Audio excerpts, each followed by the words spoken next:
안녕하세요. 오늘도 다양한 필리핀 뉴스들이 준비되어 있습니다. 필리핀 카톡메일 뉴스 바로 시작합니다. 첫 번째 뉴스입니다. 나이아 터미널 3는 8월 8일과 9일 유지보수를 위해 4시간의 단전을 실시합니다.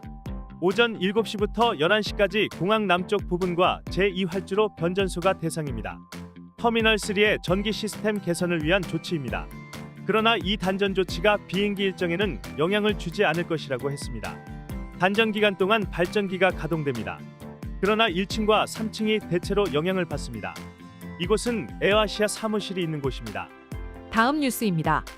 LTFRB는 지프니 운전자들에게 유류비 인상에 따른 보조금을 지급합니다. 신식 지프니에는 10,000페소, 구형 지프니에는 6,500페소가 지급됩니다. 오토바이 택시나 배달업자는 1,200페소가 전자지갑으로 지원됩니다. 트라이시클 기사에게는 1,000페소입니다. 디젤 가격이 4페소 가까이 인상된 데 따른 조치입니다. 지프니는 카드 형식으로 지급되는데 주유소에서만 사용이 가능합니다. 다음 뉴스입니다. 74세의 농민이 자신의 미성년 손녀를 성폭행한 죄로 체포되었습니다. 코타바토의 마그펫에서 발생했습니다. 첫 성폭행은 작년에 이뤄졌습니다. 엄마가 외국에 있어서 할아버지와 함께 살았습니다. 경찰 조사 결과 아이를 성폭행한 것은 할아버지뿐 아니라 2021년부터 아빠와 삼촌에게도 성폭행을 당했다고 증언했습니다. 다음 뉴스입니다. 법무부는 포고 외국인 근로자들을 석방한 판사에 대해 소송을 제기할 계획입니다.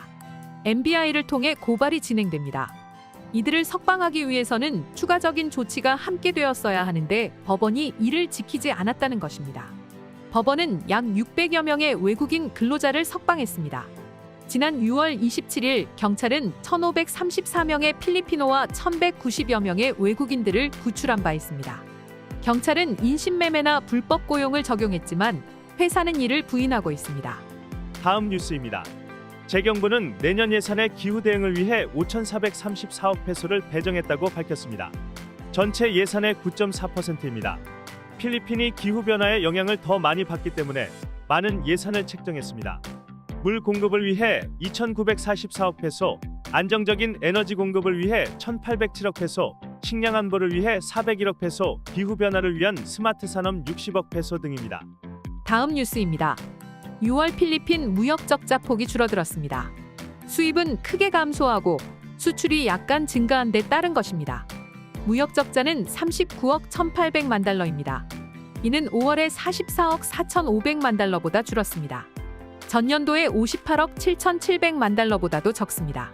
수출은 66억 9,900만 달러로 0.8% 증가했습니다. 전기부품 수출폭이 가장 컸습니다. 수출 상대국은 미국으로 11억 2천만 페소, 다음은 중국, 홍콩, 일본, 한국 순으로 나타났습니다. 수입은 106억 1,700만 달러로 15.2% 크게 줄었습니다. 화석연료 및 윤활제 수입이 가장 많이 감소했습니다.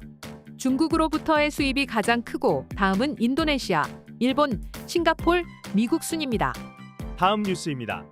비낭원 안에서 배 침몰로 많은 사망자를 냈던 MB 아야 익스프레스호의 선장은 해경들이 위반 사항을 눈 감아줄 것을 부탁하면서 100페소어치의 바나나와 현금 50페소씩을 줬다고 상원 청문회 과정에서 밝혀졌습니다. 항상 정례적으로 담배, 빵, 술 등을 출항 때마다 제공했다고 청문회에서 선장이 밝혔습니다. 42명이 정원인 배에 60명이 탔다가 27명이 사망한 사건입니다. 배는 일주일에 3차례 정도 운항을 허가받는 것으로 나타났습니다. 다음 뉴스입니다. 미국 상원은 미국 학생들이 필리핀에서 간호학을 공부할 수 있도록 파견하는 것을 고려하고 있습니다. 대통령궁은 미국 상원의원 타미 더거스가 대통령에 이런 제안을 해왔던 것을 공개했습니다. 상원 의원은 미국에서 필리핀 간호사들이 질 높은 서비스를 제공하고 있다고 언급했습니다. 이번 제안은 미국의 간호사 부족 문제 해결을 위한 제안입니다. 다음 뉴스입니다. 수비 클락달락 고속도로에 파식 포트레로 다리가 일부 개통되어 클래스 1 차량의 통행이 가능해졌습니다. 지난 7월 16일 안전진단을 위해 임시 폐쇄되었던 다리입니다. 다음 뉴스입니다. 필리핀군은 아융인 숄의 물자 공급을 2주 정도 후에 재개하기로 했습니다. 지난 8월 5일 물자 공급 중 중국 해경이 물대포를 쏘아 저지된 적이 있습니다. 이 일로 물품을 반절만 싣게 되었고 물자 공급이 부족하여 공급 횟수를 늘리는 것입니다. 물자 공급을 중단하지 않고 주둔한 군인들이 식량과 물 부족을 겪지 않게 하겠다고 다짐했습니다. 다음 뉴스입니다.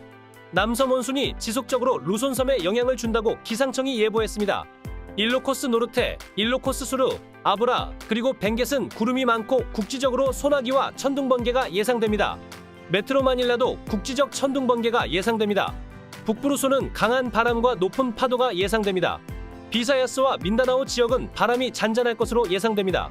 다음 뉴스입니다. 이민국장 노먼 탄신코는 불법 체류자들을 특별 사면할 것이란 소식을 부인했습니다. 50만 불체자들을 사면하고 20억 페소를 받는 계획을 법무부에 제출했다고 전 이민국 직원이 언급한 데 대한 반박입니다. 이런 사면을 하기 위해서는 상원에서 법이 먼저 통과되어야 한다고 했습니다. 이민국장은 소셜미디어에 떠도는 이런 뉴스에 속지 말라고 경고했습니다. 다음 뉴스입니다. 화요일 필리핀 코로나 확진자는 95명입니다. 3월 20일 이후 100명 이하로 내려간 것은 처음입니다. 현재 바이러스 활성 중인 환자도 3,449명입니다.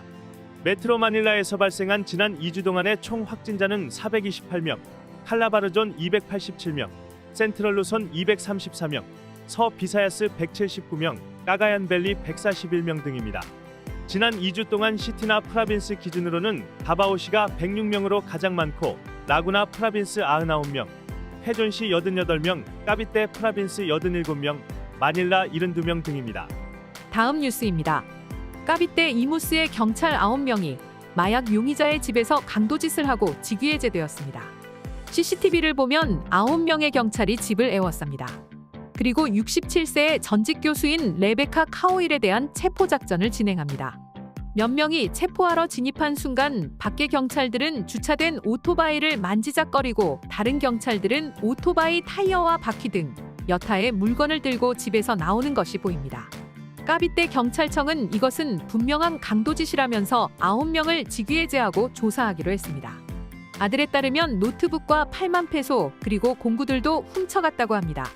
또 수색영장도 없이 집에 들어왔고 마약도 경찰이 던져놓은 것이라고 했습니다. 오늘의 따갈록 한마디. Kumakain ako ng manok. Kumakain ako ng manok. Let's repeat it again. Kumakain ako ng manok. Kumakain ako ng manok.